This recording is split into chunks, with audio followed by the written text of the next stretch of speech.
number one, you have such a pretty face.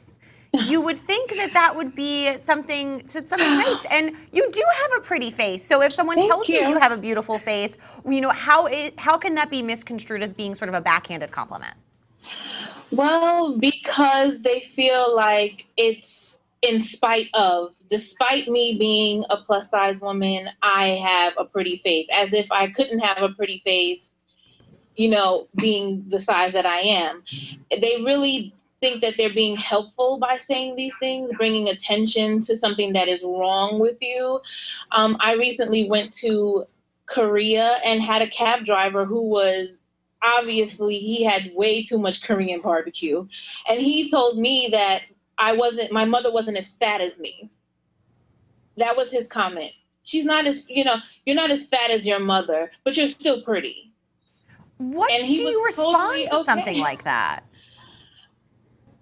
I just took it as ignorance and went about my business. But people say these things all the time, tell you that you'd be dateable. For example, one of the items on the list is you'd be dateable if you were smaller. I have a whole group of skinny friends that are at home praying for a man to pay attention to them.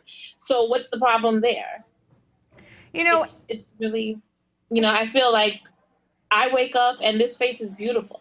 I mean, you see it, it's gorgeous. So I feel like no matter what size I was, I'd be beautiful and I'd be dateable and I'd be lovable. And I think that people should stop attaching size and height to things that really should come from the inside. It's as if people are subconsciously trying to say, I know you're insecure about that, so I'm going to try to make you feel better by saying, I don't have a problem with it, off the bat.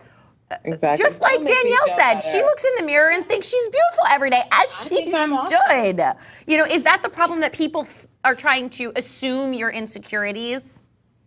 Exactly. I think that just in society, I think that people think that plus size women are insecure and that they don't love themselves. So they want to make you feel better. In the meantime, I'm like, you don't have to tell me that I have a pretty face.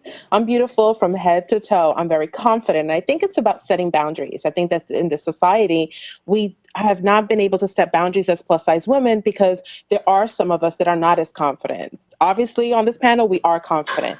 But I will tell you, this is not the case, all over, not even in New York City or in the big cities. We find a lot of women don't feel good about themselves, and they put the boundaries upon themselves. They're not confident. They walk in a way that shows that they're not confident. You have to stand up tall, pull those shoulders back, fluff that hair up, do something. Make sure that when you walk in a room, you own your space, no matter how small or how big you are. But set those boundaries by just the presence that you have. And I think that's really important, because I think this is a boundaries talk, more so than them feeling uncomfortable around being around a plus size woman.